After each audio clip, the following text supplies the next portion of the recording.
It's an orange juice. What's up everyone, this is Oj. Every unit has a specific range of sight. A prince's sight radius is 5.5 tiles. This is the same distance that units can see. Anything within their sight is what they will be attracted to. This is the range you can aggro units to pull them into the kill zone, or to kite into another lane with an ice golem.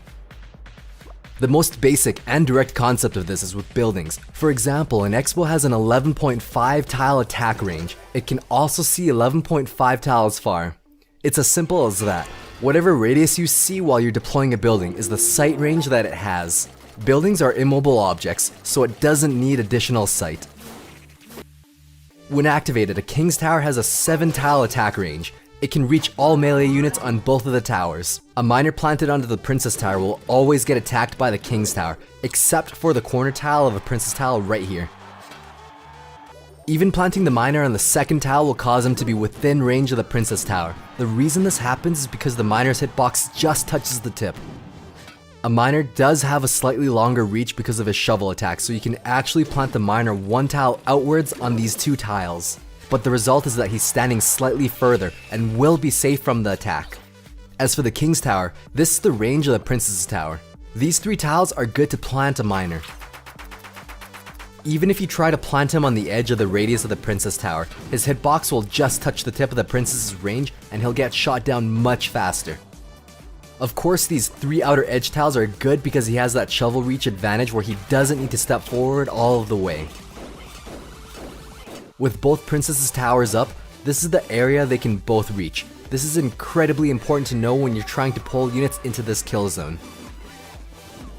The spot in the center is where both Princess Towers can attack a unit. Ideally, Spear Goblins can counter a Prince when pulled into this area. Units don't need to be fully inside this range. For example, a miner has a 0.5 tile hitbox radius, so just the tip of his hitbox needs to touch the tower to be within range. When both Princess Towers are still up and the King's Tower is activated, this is the range of all 3 towers.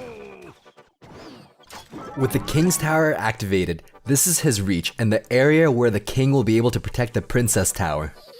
When you overlap their ranges, this is the area where all 3 towers can target a unit. It's an extremely powerful area. Once the King's Tower is activated, you can completely shut down a hog with a tornado for a positive elixir trade.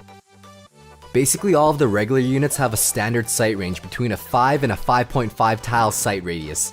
Give or take slight variances due to some calculations involved, this is approximately the size of most of the units in the game.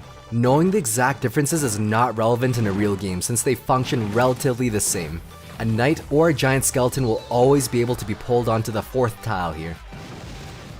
However, a P.E.K.K.A will not aggro on this 4th tile. This is possibly intentional by design, as a P.E.K.K.A is incredibly easy to distract and has a really slow attack speed. The Bandit and Musketeer have a bit of a larger sight range. This is because the Musketeer has a 6 tile attack range, and the Bandit can initiate her dash at 6 tiles. So they obviously need to see that far to attack. Golems, Giants, and Balloons share the same sight range. It's slightly larger than a Musketeer. This is because these units are pulled by buildings. This is definitely by design, since you can't pull them with regular units, you need to place buildings. Balloons can bypass certain building placements because it can fly over the river. The Dart Goblin and the Royal Giants share the same sight range as those tanks, because they have a really long attack range, so they do need to see that far. As for the Princess and Hog, they have the hugest sight range in the game with a whopping 9.5 tile radius of sight. This is definitely by design, since the Hog can jump over the river and runs really fast. He's the easiest unit to pull in the game for a reason. This doesn't really affect much. If a giant could hop over the river, he'd have the same sight range. Now here's the orange juicy part for clan battles. In 2 vs 2, it's incredibly easy to activate the King's Tower. Unlike regular matches, there are 2 kings. This is the sight range of 2 Princess Towers. Pretty standard stuff. Just like a regular match, they overlap in the center on the same areas. This is the sweet spot where both Princess Towers can attack a single unit.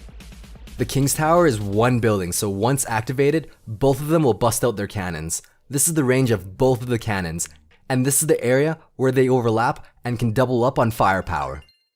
Let's say none of the Princess Towers are down, and you've managed to activate your King's Tower. This is the combined span of all 4 towers. It seems a little messy, so let's break it down. This is the deadliest area in the game. Send a miner in this spot and all 4 towers will gun him down before he can dig his own grave. This is the area where both king towers can defend the left princess tower. It's still pretty crazy and the miner still dies really fast in this zone. And this is the range where the left king's tower can reach. It's a bit different from a regular 1 versus 1 map because the kings are shifted to the side a bit more. Thanks for watching. Stay tuned for more quality OJ.